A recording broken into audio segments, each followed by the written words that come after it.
Nous venons de voir ce film Patient.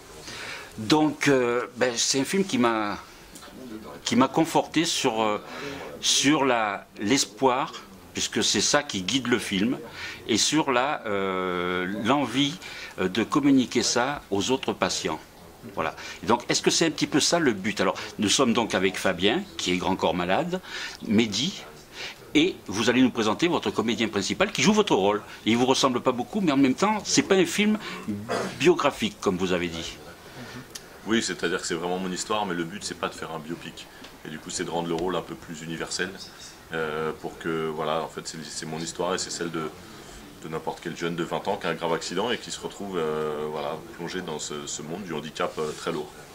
Donc voilà, après ce film, oui, il est vu le contexte, il est dur, il est grave, et justement, derrière cette gravité, il y a beaucoup d'humour, beaucoup d'autodérision. C'est un film où il y a plein de vie, justement, le personnage principal joué par Pablo, Ben, il se retrouve une bande de potes, et ils réapprennent à vivre tous ensemble. Et en effet, au travers de toutes leurs galères, il y a de l'espoir, il y a de la lumière. Alors vous êtes deux à co-réaliser. Ensuite on va vous parler, parce que vous interprétez quelqu'un qui est presque aussi jeune que vous. Ouais. Hein, donc vous allez nous dire... Gentil, mais j'ai Non, mais quand même 13, oui. 14 ans de plus. Ouais. Oui, mais ça fait rien, vous ne les faites pas, vous faites vraiment très jeune. Vous avez un rôle dans le prochain. Non, mais c'est pas pour ça, c'est-à-dire que ce que je dis, c'est sincère. Parce qu'après, vous allez voir, je vais être encore plus... Ah ouais.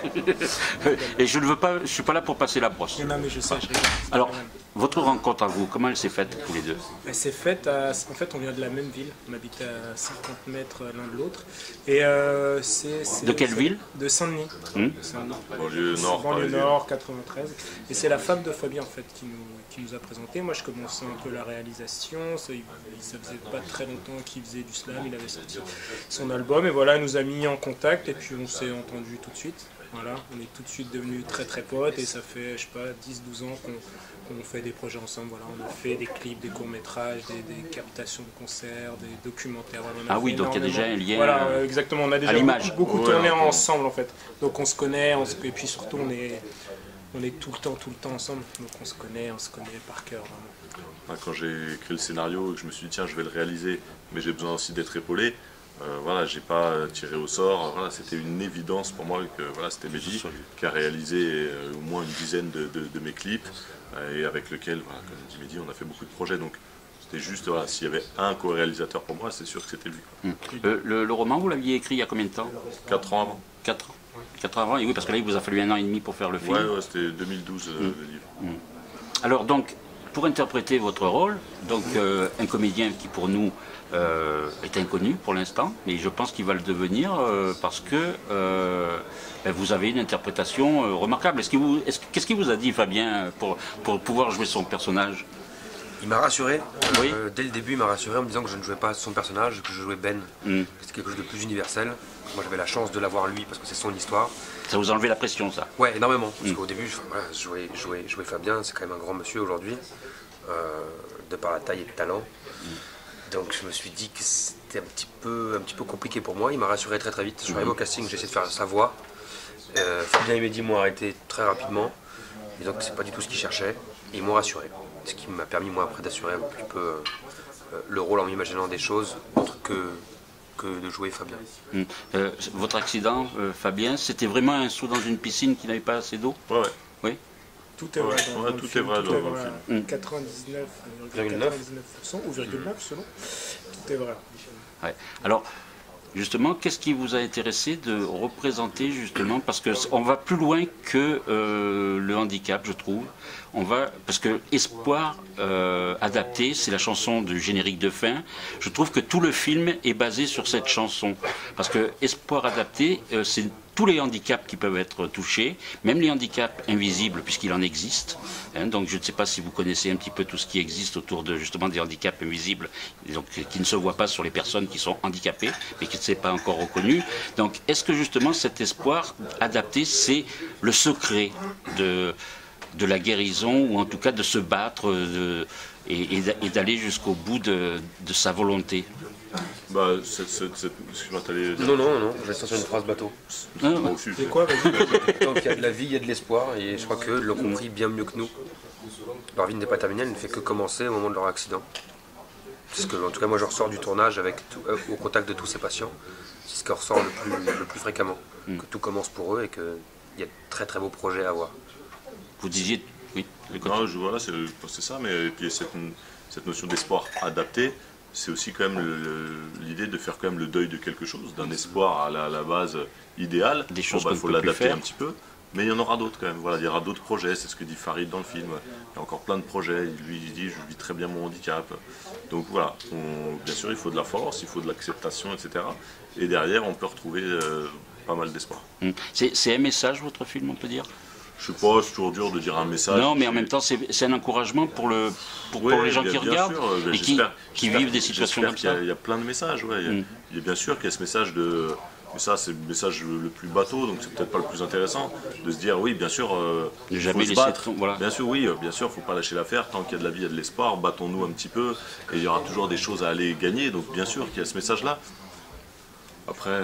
Chaque personne peut y voir un message différent. Il y en a qui vont se dire, ouais, effectivement, peut-être ma vie n'est pas si difficile que ça, vu ce que je vois à l'écran. Il y en a d'autres qui vont se dire, ok, j'arrive à comprendre maintenant les handicapés. Il y en a d'autres qui vont plutôt se concentrer sur tout ce qui est exclusion. Je sais pas, je pense que c'est comme tout film, quoi. Chacun peut y voir un message différent. Ouais. C'est justement ce qui est intéressant, et nous on le voit à travers les projections qu'on fait.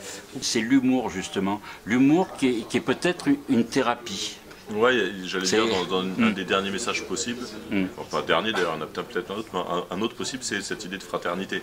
C'est-à-dire que Ben, s'il arrive autant à se reconstruire, c'est aussi grâce à Farid, grâce à Toussaint, grâce à Samia. Donc voilà, le lien entre les êtres humains, c'est ça qui facilite la reconstruction quand même. S'ils n'étaient pas là, eux, Ben, il n'en serait peut-être pas là non plus. Donc du coup, lié à cette fraternité, il y a aussi ce dont vous parlez, c'est-à-dire l'humour. Voilà, c'est sûr que l'humour, il permet de se sauver de plein de situations. Quand on est dans un milieu dramatique, eh ben, l'humour, ça aide à continuer d'avancer. Et puis en plus, il se trouve qu'il existe vraiment cet humour handicapé dans un centre de rééducation où voilà, ça se vanne beaucoup, ça se chambre, ils sont encore beaucoup plus trash que ce qu'il y a dans le film, dans un centre. Donc voilà, il fallait que ça existe à l'écran, ça aussi. Et c'est même pas un plus en fait. Les gens me disent souvent, il y a leur situation qui est grave. Et malgré ça, ils rigolent, enfin comme si c'était en plus, mais en fait c'est le truc que tu vois au premier abord. Nous on a beaucoup tourné avec des gens donc sur place.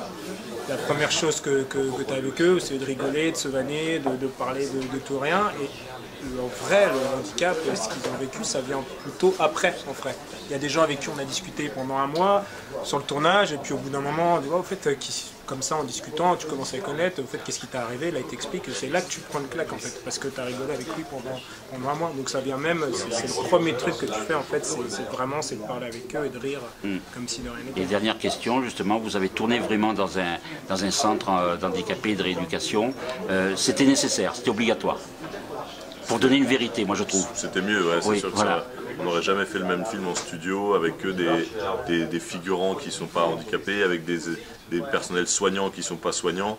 Bien sûr que ça a créé un supplément d'âme d'être pendant 7 semaines chez eux, sur place, à leur contact. Je pense que pour les acteurs, ça a été bien plus fort de les côtoyer. Ça a été la meilleure manière de se préparer à leur rôle. On va en parler avec vos autres comédiens, mais alors justement, qu'est-ce que ça vous a apporté, ce contact avec ces gens-là? Uniquement pour mon rôle, ça m'a apporté beaucoup de précision.